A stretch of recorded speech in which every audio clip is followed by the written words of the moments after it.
Tonight, the mother on a mission to save young lives lost to knife crime. Tion Campbell-Pitter was stabbed outside his boxing club last April. His mum, Janine, says a bleed kit could have saved his life. I think I just kind of mourn, what could have been, his aspirations, his dreams, the shoulda, woulda, coulda. Also tonight, the £1.5 million makeover for an outlet shopping centre in Hackney that's looking more like a ghost town. So, what went wrong? Sport, and as the Blues take on the mighty Borussia Dortmund at Stamford Bridge, it's crunch time for Chelsea boss Graham Potter and... I'm on the red carpet in Leicester Square, about to meet a woman who's played two queens and now she's a goddess. Who could it be? Alas, not me. It is in fact Dame... I'm so sorry, I can't get the words out. You'll just have to stay tuned.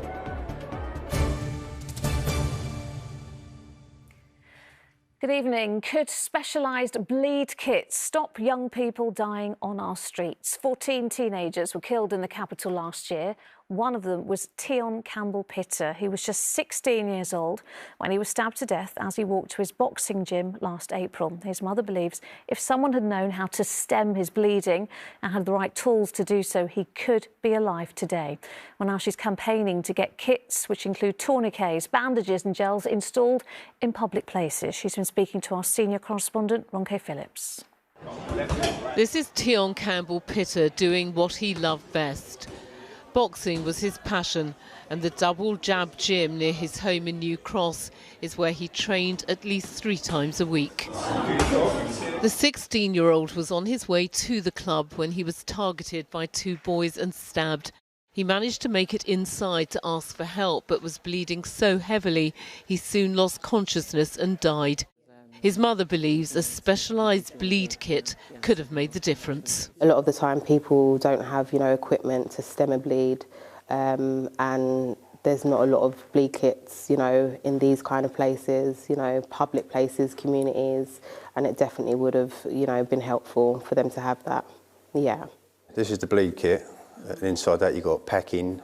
Boxing club owner Patrick Harris has now bought a bleed kit for the premises, and he's taken 2 courses on how to use the equipment inside.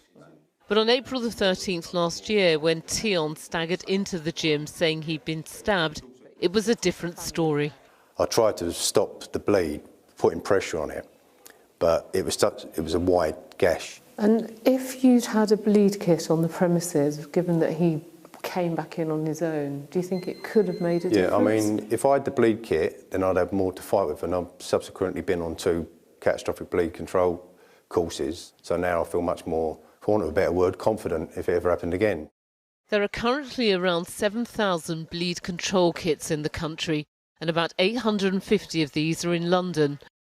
More are being deployed, thanks mainly to the efforts of the Daniel Baird Foundation, who only recently had one of their kits used at the scene of a road traffic accident. There was a kit, because it showed up on the database that there was a kit not more than 100 yards away from her. Someone ran and got that, and that managed to stem the bleeding before the ambulance got there. Janine is backing the campaign to get the bleed control training embedded with first aid courses and for the kits to be available in all public areas. But they don't come cheap. They cost around £83 each. So she started a fundraising drive, all her efforts to pay tribute to the son who didn't get to fulfil his dreams. I just kind of mourn, what could have been, his aspirations, his dreams, the shoulda, woulda, coulda. Ronke Phillips, ITV News. A child has died in a fire in Barking. Emergency services were called to a flat in Stern Close just after 3 a.m. An 11-year-old boy was pronounced dead at the scene. 4 other people have been taken to hospital. The Metropolitan Police and London Fire Brigade are investigating, but the fire isn't believed to be suspicious. A man who drunkenly tried to pull a woman in front of a tube train has pleaded guilty to attempted murder. Arthur Hurailovich was at King's Cross Underground Station when he attempted to throw himself and her in front of an oncoming train. The 22-year-old woman had been travelling to Notting Hill Carnival with her friends, who managed to pull her free. Hurailovich says he has no memory of the interaction. Next tonight, it was billed as a world-class fashion outlet that would bring hundreds of jobs to a row of disused railway arches. But 6 years after Hackney Walk was completed, just one shop remains open. City Hall invested £1.5 million into the project after the London riots, which initially boasted high-end brands like Zadig and Voltaire and the Nike factory. Well, now it's more like a ghost town, as Sam Holder reports. London's premier high-end shopping outlet. That was the promise, this the reality. There's one last store left standing at Hackney Walk, and only just. Everyone else has gone, just 6 years after the development opened, at a cost of £100 million. It's the wrong development in the wrong place. It's alongside a very busy road. It's a very small plot of land where there used to be garages and taxi repair firms, and it's not really connected to Hackney Central, so there's not a lot to bring you here. What do you feel when you look around and see this? There's bits of slate coming off. You're lying on a piece of plywood because these stores have been ram raided several times. It's a huge disappointment. It was built using £15 million of public funding, earmarked for regeneration projects by Boris Johnson after the London riots. The shops were never intended for locals. They were supposed to attract wealthy visitors and create jobs. So it should have gone into like youth provision, it should have gone into things that the community could use, and it went into something which pretty much everyone in the area knew would not work. The luxury site, now owned by the Arch Company, has never had food or drink. Under council planning rules, only high-end fashion stores are allowed. Hackney MP Diane Abbott wants the council and owners to take urgent action. And it's a blight having Hackney Walk like that. I think it's very important the solution is found, because it gives such a negative impression to see Hackney Walk empty. That's why I think that even if it means accepting lower rents in the short run, it's really important it's let out. As part of the government's levelling up agenda, the council has been given £19 million to essentially do up Hackney Central. And that includes taking empty spaces and bringing them back into use. Empty spaces just like this. When we asked about the site's future, the council specifically referenced that fund. So it's likely even more public money will be spent trying to revive Hackney's golden ghost town. Sam Holder, ITV News. A 9-year-old boy from North Cheam has written to the Prime Minister telling him his parents feel failed and forgotten. Nate Courtney is autistic and his sister Millie has a complex and life-limiting condition called Charcot-Marie Tooth syndrome. In his letter, he told Rishi Sunak disabled children and their families desperately need more support. Kath O'Patter reports. Dear Rishi Sunak, my mummy and daddy are tired because they always had to fight for me and my sister. Everyone thinks we get help easily, but we don't. A young boy's plea for help to the people in power. Nate and his sister Millie both suffer from disabilities. For years they watched as their parents fought to get them the help they needed. Today, Nate's off to Parliament to share his letter with the Disability Parliamentary Group and to speak out for other families in his position. What do you plan on saying at Parliament today? I'm planning on saying a ton of things, absolutely a lot. Probably one of the most important parts of this. So, in the past, I used to hate school and worry every night. It took a long time for my mummy and daddy to get the help I needed. So it's been very hard me going to school. It was a very stressful experience. I mean, it did really take a mental toll on us as a family. I mean, I was essentially forced to try and learn educational law because we had no other way of going about things. And we had to take my local authority to court twice to try and get Nate the help he needed. In Nate's letter to the Prime Minister, he highlighted the struggle his family faced in getting him the support they needed, but they're not the only one. A survey by the Disabled Children Partnership found that 7 out of 10 parents said their child's health had deteriorated due to lack of support. Last week, the government announced a special needs and disabilities education plan to prioritise early intervention across the country. But families and disability charities argue these policies don't go far enough. As for Nate, he may not have all the help he needs just yet, but he says he's proud of his dad for all the work he's done in helping their family. Kath O'Patter, ITV News, Westminster. Now, a shop window in Marble Arch has been transformed today to mark Endometriosis Awareness Month. 1 in 10 women suffer with the condition, which can cause debilitating pain. And so Helen and Barrett have launched a nationwide awareness campaign, putting my guest front and centre. Lucrezia is a model from Essex and is founder of the Endometriosis Foundation.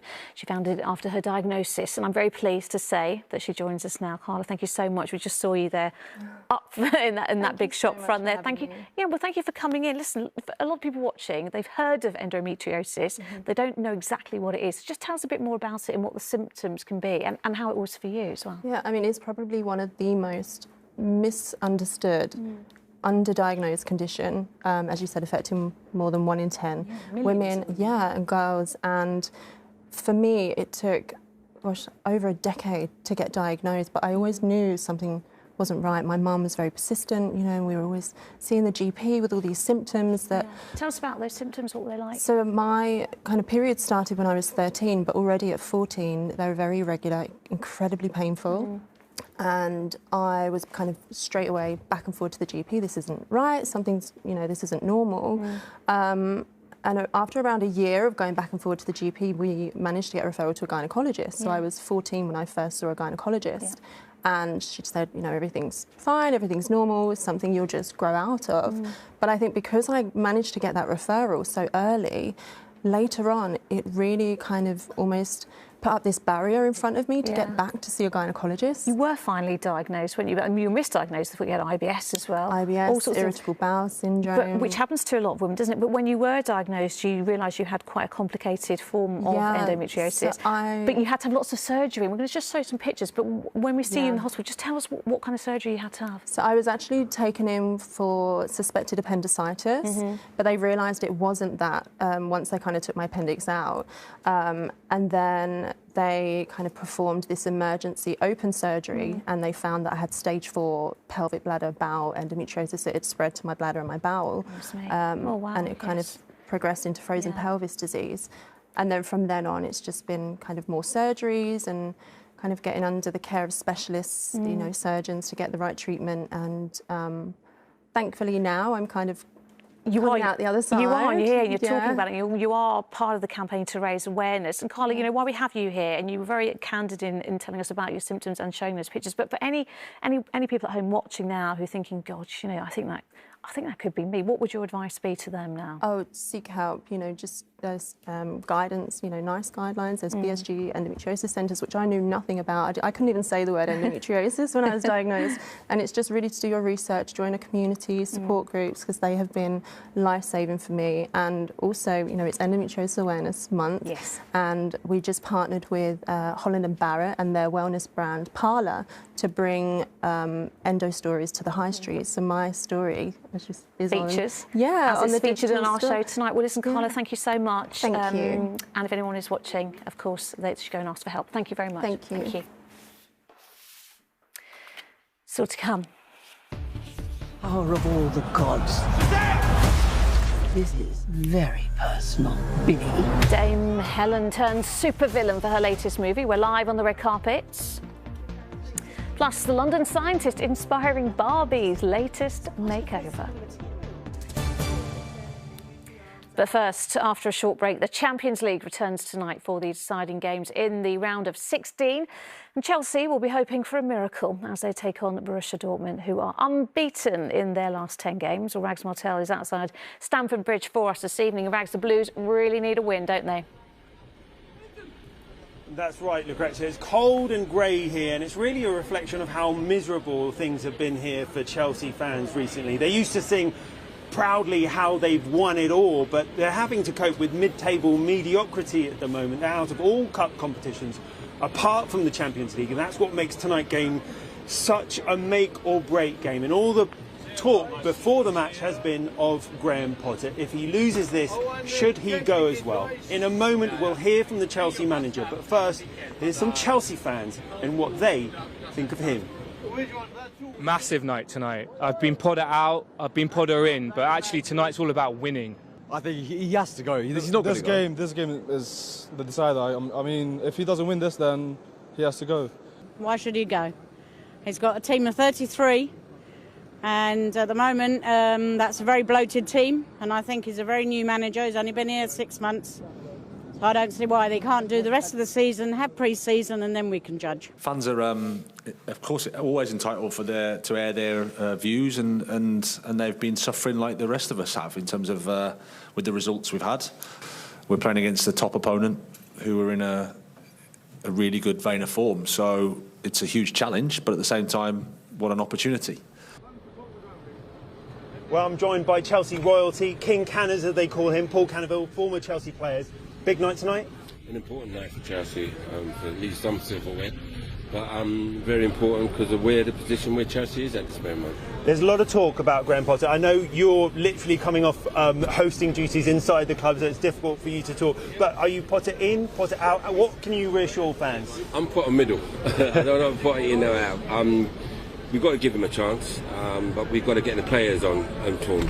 And unit, and that's what's happening. Saturday was a great performance. Well, not the best, but we got a goal. And we, defensive-wise, we looked like we was all as a unit. So we need goals, and they don't get goals at Chelsea lately. How's that going to happen? We need goals. Today is a case of, from the performance of Saturday, from the performance when we played them away, if we can do that together, I think we can get a result. And can they go on and win it and save their season? You know what? That's the whole idea. This Champions League is a funny old thing. Anybody can win it, but Chelsea, we've been honoured with winning it twice, London. Thank you very much, Paul. Season-defining match here at Stamford Bridge. It certainly is, Rags, and your guest, Paul Cannaville. Thank you. Now to a designer from Mile End who wants to transform the way we consume fashion. When Amy Powney won the coveted Vogue Award for Best Young Designer of the Year, she decided to use the cash prize to create a sustainable collection and transform her business. And now she's the subject of a documentary, Fashion Reimagined. Antoine Allen went to meet her. So I love fashion, I don't love the industry. A designer with strong words and even more impactful actions. Based out of Mile End, Amy Powney literally weaves sustainability into her women's clothing brand. I'm Amy and I'm the creative director of Mother of Pearl. A stark contrast to the rest of the fashion industry, which is the fourth largest contributor to climate change in Europe. Clothes are cheaper today than they've ever been in history, which kind of shows where the industry has gone. And I guess just the kind of impact that's having on the planet, but also the impact it's having on the people that make it. You know, when you buy cheap clothing, somebody has suffered down the line. Since leaving Kingston University, Amy's been able to weave together a desire to be an ethical designer with an award-winning collection.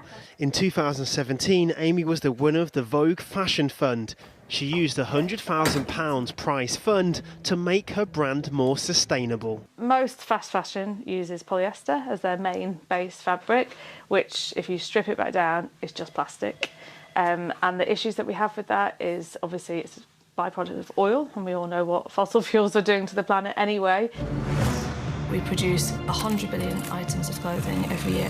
More collections, more garments, and 3 out of 5 of them end up in landfill. For the last 5 years, Amy's sustainability mission has been filmed for a documentary called Fashion Reimagined, which followed Amy's journey of creating a sustainable collection from field to finished garment. Fundamentally, we need to change legislation, but until that happens, I think just people considering what they're buying, you know, how much that they're buying, and just buy less, buy better, and kind of think about not seeing clothing as waste, which I think people do at the moment. Amy's a shining pearl in the fashion and sustainability world. Her tips for young fashionistas are: be authentic, be honest. I spent quite a long time of my career kind of just trying to fit into a fashion industry that maybe wasn't a natural fit, and once I kind of started working within what I felt passionate about, my career rocketed off and I felt much happier. Fashion Reimagined is now available to watch in cinemas. Antoine Allen, ITV News. Now, she's a dame with more than 50 years in the business and has taken on pretty much every role out there, including the Queen. But this is Helen Mirren, as you've never seen her before, playing a supervillain in the upcoming blockbuster Shazam! Fury of the Gods. Sally is in Leicester Square for the film's UK premiere tonight. But first, let's take a look at the movie. The daughters of Atlas are coming for you. Children's talk, the power of all the gods. This is very personal, Billy. Look, I might not have as much experience as you, because I'm not super old like you, but I've seen all of the Fast and the Furious movies, lady. It's all about... Looks good. Let's go to Sally now. And Sally, you are in the presence of acting royalty. I certainly am, and there is a lady here who's wearing a much better pink than me. It is... Sorry, I'm not applauding my sister who's just arriving. I thought you were applauding yourself. Rachel Ziegler, the most fabulous actress. Oh, well, yeah. Dame Helen Mirren, thank you so much for joining us. This is brilliant. So you're in Shazam! Fury of the Gods.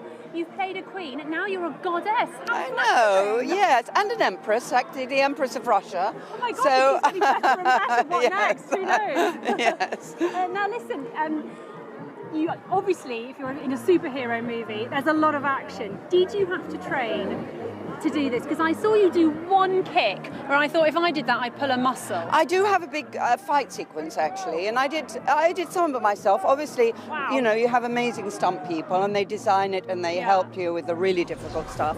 But I did do as much of it as I possibly could. I didn't particularly train, quite honestly. You know, I do a bit of yoga in the morning, but I'm not a sporty sort of person at all. Well, then really. I'm definitely going to start doing yoga again. Yeah. And I heard that you broke your finger. I did. I got a very bent thing. See, that one's straight and that one's bent. Oh, how did you do that? In the fight. Ah, well, that's a great. I hit a cement wall. Yeah. So snap. I did mine with alcohol. So yours got better reason. Can I just talk briefly about the Queen? Because obviously we lost her last year. Do you find yourself, having had that connection, missing her?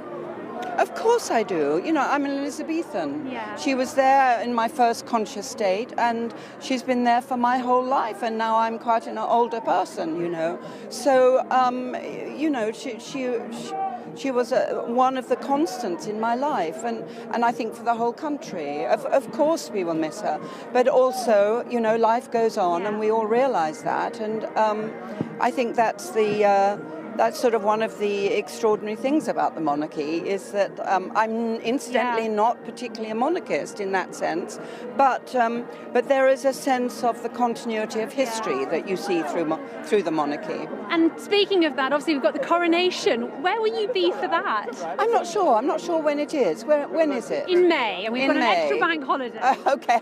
You know, I don't know where I'm going to be. Hopefully I'll be here. That would be lovely. I hope I am. Well, you are a Londoner, born and bred. I am, absolutely. Yes. When you're not in London... Born in Chiswick, yeah. Oh, when you're not in London, what is it that you dream of coming back to most? What do you want to do here when you're away? Just the people on the streets, you know, the pubs at night, you know, walking past or driving past, taking the bus past, and the warmth of the light and the pubs and the people, and just that sense of street life I love in London. Can I give you a very quick London quiz? Now, I know your dad was a London cabbie, so London cab or London bus? Oh, I would say the bus, even though my dad was a cabbie, and I really appreciate London cabs, but there's nothing like travelling through London from the top of a bus. North, south, east or west London, or central? South. Well, that was definite. Yeah. Rodney or Del Boy? I'll go for Rodney. And finally, London in the sun or London in the snow?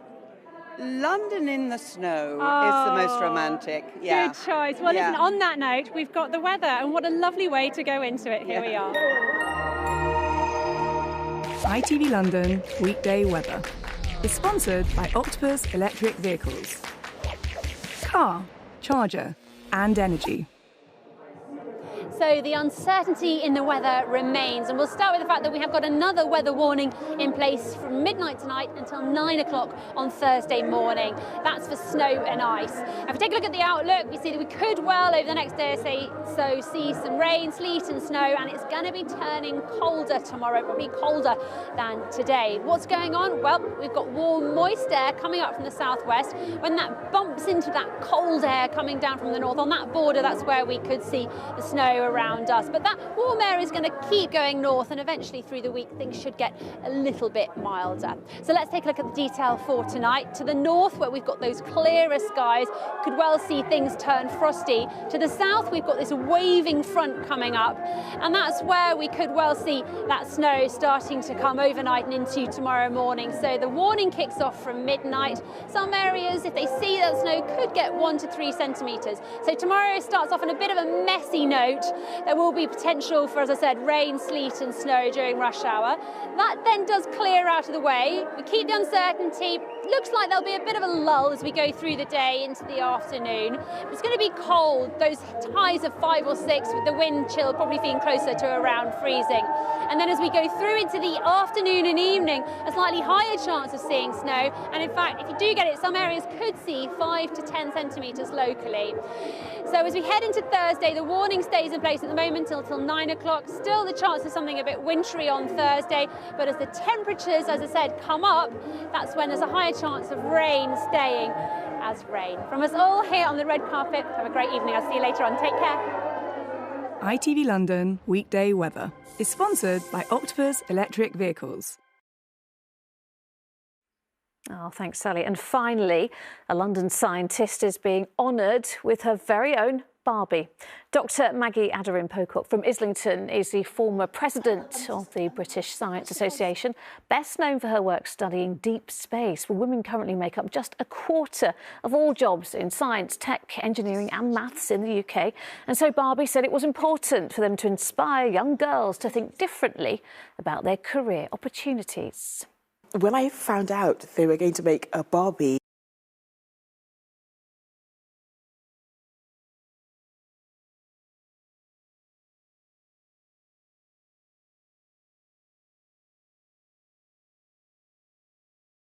her daughter and I were dancing around the living room just at the thought of it. We all want Barbies. That's all we've got time for now. We're back with the latest after ITV News at 10. After the break, the ITV Evening News. But from me and the rest of the London team, have a very good evening. Bye-bye.